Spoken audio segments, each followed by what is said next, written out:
70세가 되면 몸은 달라집니다. 예전처럼 먹어도 혈당이 쉽게 오릅니다. 왜 이런 변화가 생길까요? 췌장은 나이가 들수록 힘을 잃습니다. 인슐린 분비가 줄어듭니다. 근육과 간도 인슐린에 둔감해집니다. 그래서 같은 음식을 먹어도 혈당이 더 높아집니다. 한국 어르신들의 식사 습관은 여기에 불리하게 작용합니다. 흰 쌀밥을 중심으로 식사를 합니다. 모임에서는 술을 자주 곁들입니다. 겨울에는 날씨가 춥고 길이 미끄러워 잘 움직이지 않습니다. 활동량이 급격히 줄어듭니다. 반대로 북유럽의 노인들을 떠올려 보세요. 눈이 내려도 하루 30분 이상 걷습니다. 잡곡과 채소, 생선을 꾸준히 먹습니다. 이 차이가 바로 혈당 안정으로 이어집니다. 연세대학교 연구는 중요한 사실을 보여줍니다. 생활 습관을 단 2-3가지만 바꿔도 큰 변화가 있습니다. 3달 만에 혈당이 눈에 띄게 안정됩니다. 약을 늘리지 않아도 효과가 나타납니다. 제가 진료했던 한 환자를 말씀드리겠습니다. 72세 남성 환자였습니다.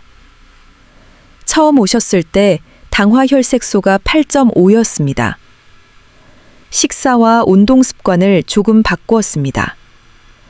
저녁 식사 시간을 앞당기고 아침에 20분 걷기를 시작했습니다. 그 결과 3달 후 수치가 6.9까지 내려갔습니다. 약은 전혀 늘리지 않았습니다. 서울대학교 병원, 삼성서울병원의 의사들도 같은 의견을 냅니다. 약도 필요하지만 생활 습관 변화가 더 강력하다. 약은 혈당을 잠시 낮춥니다. 하지만 습관은 몸의 리듬 자체를 바꿉니다. 그러나 가장 중요한 것은 마음가짐입니다. 많은 환자분들이 말씀하십니다. 나이 들어 어쩔 수 없다. 이 말은 스스로를 아침 식사는 단순한 한 끼가 아닙니다. 70세 이후 혈당을 안정시키는 가장 중요한 열쇠입니다. 많은 환자분들이 저에게 묻습니다. 아침을 걸으면 뭐가 문제인가요? 그 질문에 저는 항상 같은 대답을 합니다. 아침을 걸으면 하루 종일 혈당이 흔들립니다. 밤새 간은 에너지를 쓰고 고갈됩니다. 나이가 들수록 간의 저장 능력은 더 약해집니다. 아침을 먹지 않으면 몸은 스트레스를 받습니다. 그 순간 호르몬이 분비됩니다. 코르티솔, 글루카곤이 올라갑니다. 이 호르몬은 간에 신호를 보냅니다. 간은 더 많은 포도당을 내보냅니다. 그래서 아침 혈당이 높아집니다. 한국의 어르신들은 아침을 대충 넘기는 경우가 많습니다. 커피 한 잔, 빵 한 조각으로 때웁니다. 심지어 아예 굶는 분들도 있습니다. 그 결과 점심과 저녁 혈당까지 불안정해집니다. 반면 일본의 노인들은 아침을 꼭 챙깁니다. 현미밥, 생선, 된장국, 채소 반찬. 균형 잡힌 아침으로 하루를 시작합니다. 그래서 오후에도 혈당이 안정적입니다. 저는 외래에서 한 환자를 기억합니다. 72세 남성 환자였는데 아침마다 단팥빵과 우유만 드셨습니다. HbA1c가 9.5까지 올라갔습니다. 식습관을 바꾸자고 말씀드렸습니다. 현미밥, 두부, 나물, 삶은 달걀로 아침을 시작하게 했습니다. 4달 후 ABAC가 7.1로 내려갔습니다. 약을 늘리지 않았는데도 말입니다. 서울대학교 병원 연구에서도 확인되었습니다. 아침을 규칙적으로 먹는 노인은 그렇지 않은 노인보다 식후 혈당 상승 위험이 30%나 낮았습니다. 아침이 단순한 식사가 아니라 약과 같은 역할을 한다는 뜻입니다. 아침에 무엇을 먹는지가 중요합니다. 흰 운동은 약보다 강력한 혈당 조절 도구입니다. 70세 이후에도 마찬가지입니다. 하지만 많은 어르신들은 이렇게 말씀하십니다. 무릎이 아파서 운동은 못합니다. 운동하면 더 피곤합니다. 저는 항상 이렇게 대답합니다. 운동은 달리기나 격렬한 체조가 아닙니다. 작은 움직임도 큰 변화를 만듭니다. 실제로 진료실에서 본 환자 이야기를 들려드리겠습니다.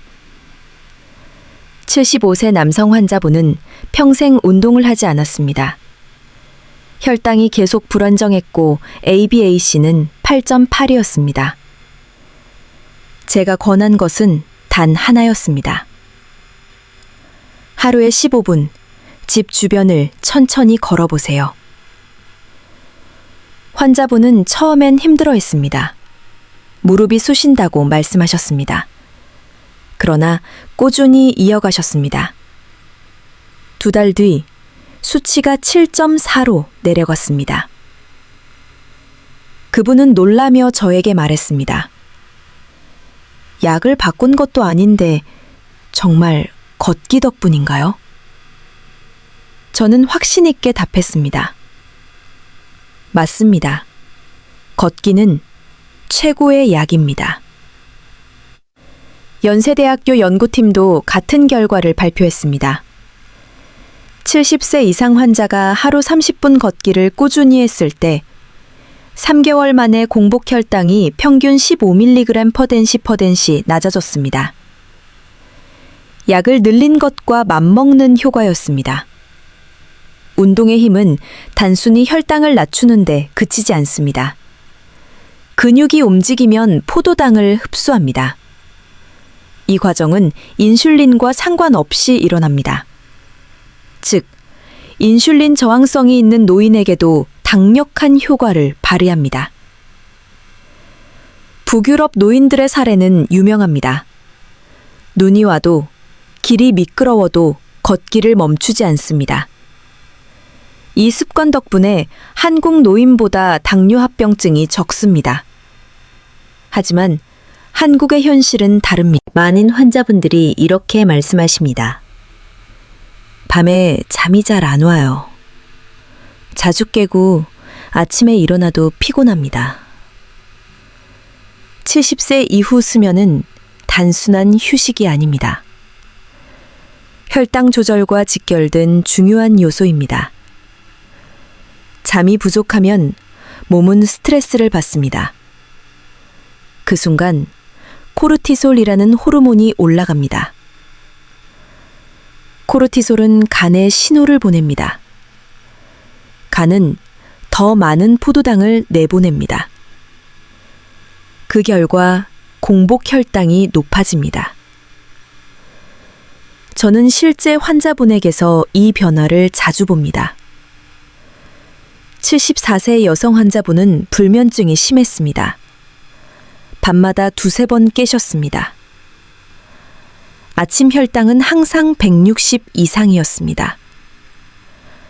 저는 수면 습관을 교정해 드렸습니다.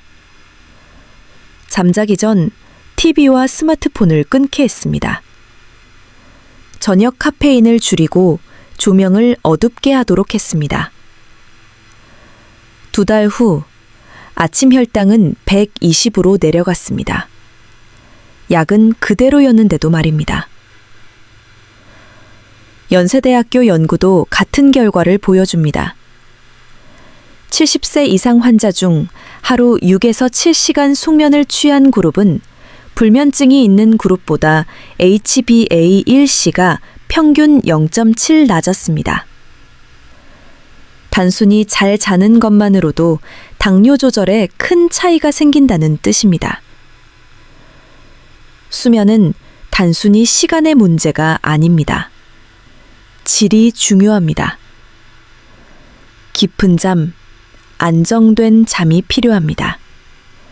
이것이 인슐린 민감도를 회복시킵니다. 북유럽 노인들의 생활을 보면 교훈이 있습니다. 그들은 저녁 9시 이후에는 조명을 줄입니다. 전자기기를 멀리하고 독서나 명상을 합니다. 이런 습관이 깊은 잠으로 이어집니다. 결국 혈당도 안정됩니다. 환자분들과 상담하다 보면 자주 듣는 말이 있습니다. 요즘 자꾸 짜증이 납니다. 속이 답답해서 뭐든 먹어야 합니다. 이것은 단순한 기분 문제가 아닙니다. 스트레스는 직접적으로 혈당을 올립니다. 몸이 긴장하면 아드레날린과 코르티솔이 분비됩니다. 이 호르몬은 간에 신호를 보냅니다. 간은 저장된 포도당을 혈액으로 내보냅니다. 결국 혈당은 순식간에 올라갑니다. 한 71세 여성 환자분이 있었습니다. 아들은 취업 문제로 힘들고 남편은 병원에 입원해 있었습니다. 스트레스로 인해 매일 과자를 드셨습니다. 혈당은 200을 넘기 일쑤였습니다. 저는 그분께 스트레스 대처법을 알려드렸습니다. 심호흡, 가벼운 산책, 그리고 짧은 명상. 2달 후 그분은 이렇게 말씀하셨습니다. 예전보다 마음이 한결 편안합니다. 혈당도 140 전후로 안정되었습니다. 연세대학교 연구에서도 비슷한 결과가 나왔습니다. 노인 당뇨 환자 중 스트레스 관리 교육을 받은 그룹은 그렇지 않은 그룹보다 ABAC가 평균 0.5 낮았습니다. 약을 바꾸지 않았는데도 말입니다. 스트레스는 마음의 문제 같지만 몸 전체를 흔듭니다. 특히 노인에게는 더 큰 영향을 줍니다. 작은 일에도 쉽게 흥분하고 그때마다 혈당이 출렁입니다. 북유럽 노인들의 생활을 보면 차이가 있습니다. 그들은 매일 산책을 하며 자연을 즐깁니다. 지역 사회 모임에서 대화를 나누며 정서적 지지를 받습니다. 이런 생활이 스트레스를 줄이고 혈당을 지킵니다. 반면 한국의 어르신들은 집에 혼자 계시는 경우가 많습니다. 외로움은 스트레스를 더 크게 만듭니다. 결국 혈당 관리에도 악영향을 줍니다. 환자분들이 가장 많이 묻는 질문이 있습니다. 무엇을 먹어야 혈당이 내려가나요? 이 음식은 괜찮습니까? 저 음식은 피해야 합니까? 70세 이후 혈당을 안정시키는 핵심은 음식 선택입니다. 같은 칼로리라도 무엇을 먹느냐에 따라 혈당 곡선이 달라집니다. 흰쌀밥과 흰빵은 빠르게 혈당을 올립니다. 반대로 현미, 보리, 귀리는 천천히 흡수됩니다. 혈당이 완만하게 올라갑니다. 그 차이가 바로 합병증을 막는 힘입니다. 저는 외래에서 73세 남성 환자를 만났습니다. 그분은 매일 아침 흰쌀밥 2공기를 드셨습니다. 점심과 저녁에도 비슷했습니다. HbA1c는 9.2까지 올라갔습니다. 식단을 바꿔드렸습니다. 쌀의 절반을 현미로, 반찬에는 채소를 더하고 단백질은 두부와 생선으로 바꿨습니다. 3달 뒤, ABAC는 7.3으로 떨어졌습니다. 그분은 이렇게 말했습니다. 밥을 조금만 바꿨는데도 이렇게 다르네요. 서울대학교 연구는 이런 변화를 뒷받침합니다. 섬유질이 많은 식단을 한 노인 환자 그룹은 그렇지 않은 그룹보다 식후 혈당이 평균 30 낮았습니다.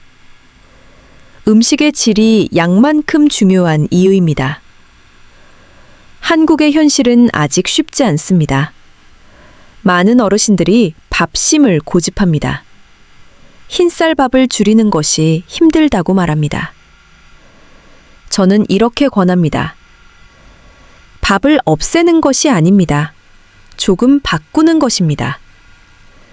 예를 들어 잡곡을 섞은 밥, 김치 대신 나물, 기름진 고기 대신 생선이나 두부. 이런 작은 변화가 큰 차이를 만듭니다. 북유럽 노인들의 식단은 참고할 만합니다. 그들은 통곡물빵, 치즈, 생선, 신선한 채소를 매일 먹습니다. 진료실에서 가장 안타까운 장면은 이것입니다. 어르신들이 약봉지를 손에 꼭 쥔 채 말씀하십니다. 이 약만 믿고 살아야 하는 거죠. 물론 약은 필요합니다. 하지만 약에만 의존하는 것은 위험합니다. 약은 혈당을 낮출 수 있지만 몸의 리듬을 바꾸지는 못합니다. 저는 환자분들께 이렇게 말씀드립니다. 약은 안전벨트입니다. 그러나 운전은 여전히 환자 본인이 해야 합니다. 한 76세 남성 환자분은 10년 넘게 당뇨약을 드셨습니다. 혈당은 여전히 불안정했습니다. 식습관과 생활습관은 전혀 바꾸지 않으셨습니다. 약이 있으니 괜찮다 하는 생각 때문이었습니다. 그러나 합병증은 점점 찾아왔습니다. 눈은 흐려지고 발에는 감각이 둔해졌습니다. 저는 그분께 솔직히 말씀드렸습니다. 약만으로는 막을 수 없습니다. 선생님의 생활 속 선택이 더 중요합니다. 그 후 그분은 생활을 바꾸기 시작했습니다. 밥은 줄이고 매일 아침 걷기를 하셨습니다. 3달 뒤 HbA1c는 7.8에서 6.9로 내려갔습니다. 그분은 이렇게 말씀하셨습니다. 이제야 제 몸을 제가 관리한다는 느낌이 듭니다. 서울대학교 병원 내분비내과 교수님은 이렇게 말합니다. 약은 필수적이지만 생활 습관 변화 없이는 효과가 제한적이다. 이 말은 환자와 가족 모두가 기억해야 합니다. 북유럽 노인들의 사례를 보면 큰 차이가 있습니다. 그들은 약을 복용하면서도 생활 습관을 철저히 지킵니다. 매일 산책, 정해진 시간 식사, 충분한 수면. 이것이 약의 효과를 배가시킵니다. 반대로 한국 어르신들은 종종 이렇게 말씀하십니다. 약을 먹으니 괜찮다. 제가 수많은 환자를 진료하면서 깨달은 중요한 사실이 있습니다. 혈당은 혼자만의 힘으로 지키기 어렵다는 것입니다. 특히 70세 이후에는 더 그렇습니다. 많은 어르신들이 말씀하십니다. 가족에게 미안해서 말도 못합니다. 나 혼자 알아서 해야지요. 그러나 혈당 관리에는 가족과 공동체의 힘이 반드시 필요합니다. 식사 습관, 운동 습관, 수면 습관 모두 혼자 지키기 어렵습니다. 함께 할 때 비로소 습관이 유지됩니다. 한 74세 남성 환자분의 사례가 있습니다. 혼자 살면서 늘 라면으로 끼니를 때우셨습니다. 혈당은 늘 불안정했습니다. 제가 딸에게 부탁했습니다. 아버지, 식사에 현미밥과 반찬을 챙겨주세요. 3달 뒤, 혈당은 눈에 띄게 안정되었습니다. 그분은 이렇게 말씀하셨습니다. 이제는 혼자가 아니라는 게 가장 큰 힘이 됩니다. 연세대학교 연구에서도 확인되었습니다. 가족과 함께 식사한 노인 환자들은 혼자 식사한 환자보다 ABAC가 평균 0.6 낮았습니다. 단순히 함께 먹는 것만으로도 효과가 있었습니다. 북유럽의 노인들은 공동체 생활을 중요하게 여깁니다. 매일 모여 함께 걷고 함께 음식을 만듭니다. 그 결과 혈당 관리도 자연스럽게 이루어집니다. 반면 한국의 어르신들은 고립되기 쉽습니다. 자녀와 따로 살고 이웃과 교류가 적습니다. 외로움은 스트레스가 되고 결국 혈당을 흔듭니다. 저는 그래서 환자분들께 권합니다. 혼자 끙끙대지 마시고 가족과 나누십시오. 이웃이나 복지관 모임에도 참여해 보십시오. 그 작은 만남이 건강을 바꿉니다. 한 할머니 환자분은 늘 혼자 지내셨습니다. 우울했고 혈당도 안정되지